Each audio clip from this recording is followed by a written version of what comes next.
Hello friends, hopefully आप सभी लोग अच्छे होंगे।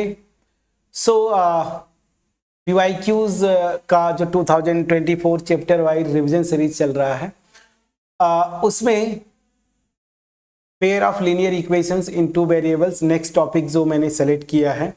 मैंने आपसे पूछा भी था कि कमेंट सेक्शन में कमेंट करें कि कौन सा चैप्टर स्टार्ट करें, बट अभी तक कमेंट नहीं आया तो मैं सीक्वेंस में ही चल रहा हूँ। इस टॉपिक से भी चाहे वो बेसिक मैथ्स हो, स्टैंडर्ड मैथ्स हो, एमसीक्यू क्वेश्चंस भी आए और स्टैंडर्ड मैथ्स में तो अगर मैं बोलूं तो 1 मार्क्स मतलब वेरी शॉर्ट आंसर में तीनों सेट में मैंने देखा क्वेश्चंस आए थे। मतलब टोटल 5 to 6 क्वेश्चंस हम करेंगे इसमें 2024 का। इसमें बेसिक मैथ्स का ये क्वेश्चन एक अच्छा क्वेश्चन क्या बोल रहा है समझिएगा। इसमें बोल रहा है द वैल्यू ऑफ के for which the pair of linear equations this and this do not have a solution. मतलब क्या हुआ कि इनके पास सॉल्यूशन ना हो। दैट मीन्स थ्योरी में आपने किया था, थ्योरी में हमने डिटेल किया हुआ है तीनों कंडीशंस की, unique solution, infinite number of solution और उसके बाद फिर जो है नो सॉल्यूशन। थोड़ा सा रिकॉल जरूर करूंगा ताकि आप एक बार रिवीजन हो जाए। अगर दो system of linear equations in two variables ये हैं a1x plus b1y plus c1 this is equal to 0 और दूसरा जो है a2x plus b2y plus c2 this is equal to 0। अगर ये दो इक्वेशंस हैं एक्स वाई में तो इस सिस्टम ऑफ लीनियर इक्वेशन के पास मतलब pair of system of linear equation है तो इसके पास सॉल्यूशन होगा नहीं होगा वो डिपेंड करता था। याद करिए हम ये कोफिशिएंट्स कैलकुलेट करते थे, a1 upon a2 this is equal to b1 upon b2 और ये c1 अपॉन c2। अब ये करस्पॉन्डिंग जो रेशियोज हैं x की फिर y की और कांस्टेंट टर्म्स का, यही से सब कुछ डिसाइडेड होता था। याद करिए क्या था कि अगर ये दोनों रेशियोज आपस में इक्वल ना हो, x के कोफिशिएंट वाला और y के कोफिशिएंट वाला, मतलब a1 upon a2 not equal to b1 upon b2, तो इस केस में मेरे पास सॉल्यूशन होता था, सिस्टम कंसिस्टेंट होता था और उस केस में यूनिक सॉल्यूशन आता था। और यूनिक सॉल्यूशन मतलब याद करिए ये दोनों, अभी स्ट्रेट लाइन उतने ढंग से आप पढ़े नहीं हैं, जब 11th में जाएंगे तो पढ़ेंगे। ये इनफैक्ट एक स्ट्रेट लाइन को रिप्रेजेंट करता है, ये भी एक स्ट्रेट लाइन को रिप्रेजेंट करता है। तो उस केस में ये जो दोनों लाइंस है ना वो इंटरसेक्टिंग लाइंस बनती है, मतलब केवल एक पॉइंट पे ऐसे इंटरसेक्ट करेंगी, दैट मीन्स यूनिक सॉल्यूशन मिलता है। दूसरा केस कि अगर मैं बात बोलूं कि अगर ये तीनों रेशियोज आपस में इक्वल हो जाए, a1 equal to a2 b1 equal to a1 upon a2 equal to b1 upon b2 equal to c1 upon c2, ये रेशियोज आपस में इक्वल हो जाएं तो उस केस में सॉल्यूशन तो आता था, लेकिन उस केस में हम बोलते थे इनफाइनाइट नंबर ऑफ सॉल्यूशंस। हम यही बोलते थे ना, इनफाइनाइट नंबर ऑफ सॉल्यूशंस। और इस केस में जो बनता है ना, ये दोनों जो लाइंस है वो क्या होती है ना ऐसे, मतलब एक दूसरे के ऊपर कोइंसिडेंट लाइन शायद उसको आप बोलते थे, मतलब एक के ऊपर एक ऐसी रहेंगी, ऐसे एक के ऊपर एक लेट जाएगा, मतलब इनफाइनाइट नंबर ऑफ पॉइंट्स होंगे। और जो तीसरा केस होता था वही इस क्वेश्चन में पूछा है, इनके पास सॉल्यूशन नहीं होगा, मतलब इन दोनों का कोई सॉल्यूशन नहीं होगा जब ये कंडीशन हो a1 upon a2 equal to b1 upon b2 तो आ जाए, ये रेशियोज आपस में इक्वल हो लेकिन ये c1 अपॉन c2 के इक्वल ना हो, ठीक है ना। और ऐसे केसेस में आप क्या बोलते थे, ये दोनों लाइंस जो है ना पैरेलल लाइंस को रिप्रेजेंट करती हैं ऐसे। देखिए सीधी सी बात है, जब ये दोनों लाइंस ऐसे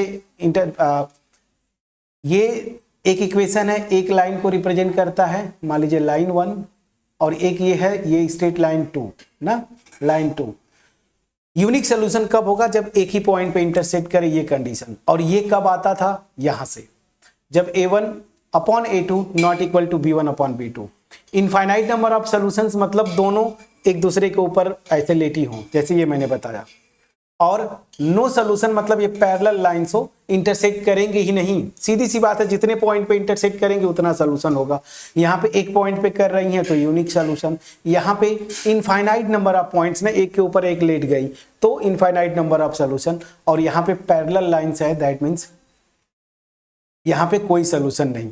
तो बस यही लॉजिक था, ये कंडीशन आपको याद करके रखना था। अब सीधी सी बात है, जब k की वैल्यू पूछ रहा है ना, ठीक है, तो हम क्या करेंगे, यहां पे आंसर दिया है ना कि ये वैल्यूज हो सकती थी, तो पहले हम इन दोनों को, यही स्मार्टली करना था आपको, ये दोनों कंडीशन आप लगा देते, a1 upon a2 equal to b1 upon b2। तो चलिए a1 मेरा क्या है, पहली लाइन में x का कोफिशिएंट वो 5 है, और a2 क्या है, दूसरी लाइन में x का कोफिशिएंट ये 2 है।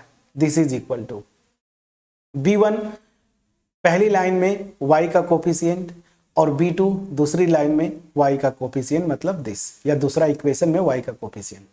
अब इसको जब सॉल्व करेंगे तो ये देखिए, क्रॉस मल्टीप्लाई करेंगे तो 5k इक्वल टू 4, और यहाँ से k equal to 4/5। Please check करिएगा। तो 4/5 कहाँ पे, बी ऑप्शन, देखिए बी ऑप्शन आपका सही है, प्लीज चेक करिएगा। यहाँ क्लियर हुआ? चलिए, अब अगर यहाँ पे आप बोलेंगे कि सर ये कंडीशन जब कब लगाते हैं ना, जब क्वेश्चन में देता ना कि इसमें से k की वैल्यू किसके इक्वल नहीं होगी, तो वो भी कंडीशन होता, आप b1 अपॉन b2 करते, मतलब 2/k, और ये नॉट इक्वल टू c1/c2, मतलब -7/1। तो यहां से आता जो k की वैल्यू, वो k की वैल्यू आता k नॉट इक्वल टू -2/7 ना, ये आता, लेकिन नॉट इक्वल टू नहीं दिया है कि k की किस वैल्यू के लिए इनके पास सोल्यूशन नहीं होगा, स्मार्टली आपको करना था। तो एक अच्छा क्वेश्चन मैं बोलूंगा, ये वाकई अच्छा क्वेश्चन है, बेसिक मैथ्स का क्वेश्चन था, सोचिए ना, तो अच्छा क्वेश्चन था। अब नेक्स्ट जो वीडियो के लिए क्वेश्चन है, स्टैंडर्ड मैथ्स का ये क्वेश्चन है, ये भी बड़ा अच्छा, इसलिए मैं बोलूंगा थोड़ा सा इस क्वेश्चन को ध्यान दीजिएगा। ये क्वेश्चन है, इसका 4th ऑप्शन ये है, मैं ऊपर ले जाऊंगा तो फिर मेरे फोटो की वजह से आपको शायद दिखे ना, पहले ये देख लीजिए। In figure graphs of 2 linear equations are shown, the pair of these equations, क्या लिखा है, the pair of these linear equations is consistent with unique solution, consistent with infinitely many solution, inconsistent, और डी ऑप्शन है inconsistent but can be made consistent by extending these lines. बड़ा अच्छा question है, इसमें आपको थोड़ा सा यही जो मैंने आपको बताया ना, बस ये फिगर ना ये पता होना चाहिए था, कोइंसिडेंट लाइंस, इंटरसेक्टिंग लाइंस और पैरेलल लाइंस। समझ में आ गया? बस ये केस आपको समझना था, इसी का दिमाग लगाएंगे तो अपने आप ये क्वेश्चन हो जाएगा। तो चलिए नेक्स्ट वीडियो में इसका सोल्यूशन करेंगे। इस वीडियो का अगर सोल्यूशन मेरे पास मेरा अगर आपके पास पहुंच पाया हो, वीडियो को लाइक करिएगा, फ्रेंड्स के साथ शेयर करिए, कमेंट सेक्शन में जरूर आप अप्रिसिएट करें। जैसे ये मैंने ये क्वेश्चन दिया, इसका कौन सा ऑप्शन सही होगा, होमवर्क इसको जरूर कमेंट करें, ताकि मुझे भी पता चले कि आप इन्वॉल्व हैं, ठीक है ना। और सीरियसली आना पड़ेगा फ्रेंड्स, अगर स्कोर अच्छा करना है। चलिए मिलते हैं नेक्स्ट वीडियो में, थैंक यू।